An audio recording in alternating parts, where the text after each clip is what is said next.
宝くじ6億円。銀行の別室で渡される黒い本の正体と税務署の穴。宝くじ6億円、買い続けても当たるかどうかという文字通りの幸運です。でも喜ぶのはまだ早い。実は当選した瞬間からあなたの周りには税務署とプロの捕食者が忍び寄っています。今日は一般人は絶対に入れない銀行の奥の大筋室、そこで渡される黒い本の衝撃的な中身、そしてせっかくの6億円を呪いに変えないための防衛術を全てお話しします。1、SNS 当選を避けりたい。でもそれは破滅の合図です。世界中の捕食者があなたを狙う。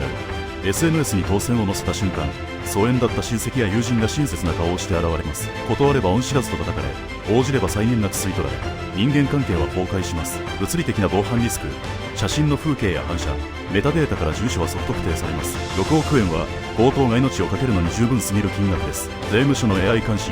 税務署は SNS の羽振りの良い投稿を AI と人の目で日常的に巡回しています。所得がないはずの人が数億円の買い物をしている証拠をネットに上げる行為は自ら税務調査を招き寄せる行為です。2、換金。みずほ銀行の別室へ。一般窓口には並ばない。選ばれし者だけの聖域。高額当選者専用窓口。1000万円以上の当選者は窓口で小声で伝えるトークの応接室へ通されます。ふかふかのソファと冷たいお茶、重厚な扉。ここからが本当の始まりです。鑑定約1週間、その場で大金はもらえません。件は本社で機械とベテランの目によって徹底的に調べられます。あなたは預かり書を1枚を持って帰宅し、震えて待つことになります。伝説の冊子小裁判その日から読む本。正式名称は小裁判その日から読む本。突然の幸福に戸惑わないために1000万円以上の当選者のみが手にできる日本で最も読みたいけれど読めない非売品です。ネットでは黒い本なんて呼ばれていますが、実物は鈍く光るグレーの表紙。派手な装飾は一切ありません。でも受け取った瞬間に手が震えるはずです。ちなみにこれ1000万円以上の当選者しか手にできないと言われていますが、実は500万円以上でも渡されることがあります。3度構成今すぐすべきことを落ち着いてから使い道が決まったらと段階的に書かれています。専門家監修、臨床心理士らがパニック心理を分析し、まず15分間深呼吸をしてくださいといった具体的な行動指針を示します。人間関係の守り、一人で抱え込まない。でも全員には言うなという壊さないための優先順位が解かれます。3、受け取り。通帳に刻まれる宝くじ当選金。重さ 60kg の札束。持ち帰ることは不可能です。口座振込1億。1億円の札束は 10kg。6億円なら 60kg。防犯上、銀行は現金の持ち出しをまず認めません。印字のリアリティ。今は漢字ひらがなが主流です。最新の通帳やネットバンキングには宝くじ当選金あるいはみずほ宝くじと印字されます。この文字が刻まれた瞬間、あなたの顧客ランクは最上位に跳ね上がります。銀行のセールス、静かなる攻防。入金の手続きが進む応接室。それまで事務的だった銀行員がトーンを落として切り出します。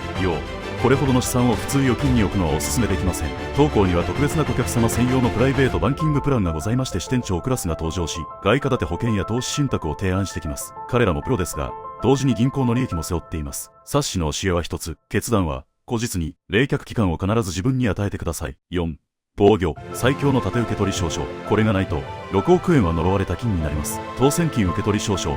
これが本能がで最も重要。銀行から発行されるこの金は正当な当選金であるという公式証明書です。税務署を黙らせる力。3年後、あなたが2億円の家をキャッシュで買ったとしましょう。税務署は必ずこの金はどこから出たと聞きに来ます。その時、この証書を見せるだけで調査は一瞬で終わります。紛失すれば当選金の約半分を所得税として持っていかれるリスクすらあります。5、税金と贈与。善意の落とし穴。自分はただでも誰かにあげた瞬間から地獄が始まる。本人は非課税、所得税も住民税も0円。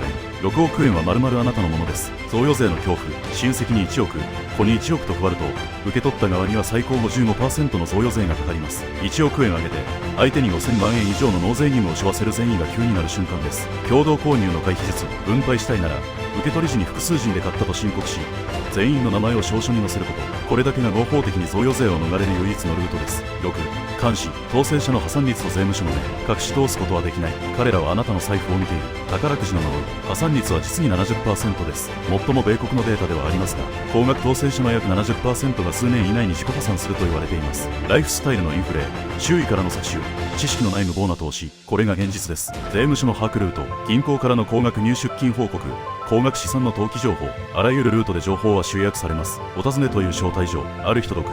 税務署からのハガキ。資産状況を教えてくださいという丁寧な、しかし拒否できない調査の始まりです。7、結び。6億円。正しく守れば一生の自由をくれますが、一歩間違えれば人生を壊す毒になります。まずは少々金庫へ。そして沈黙。これが唯一の正解です。いかがでしたか？この情報が役に立ったらいいねとチャンネル登録をお願いします。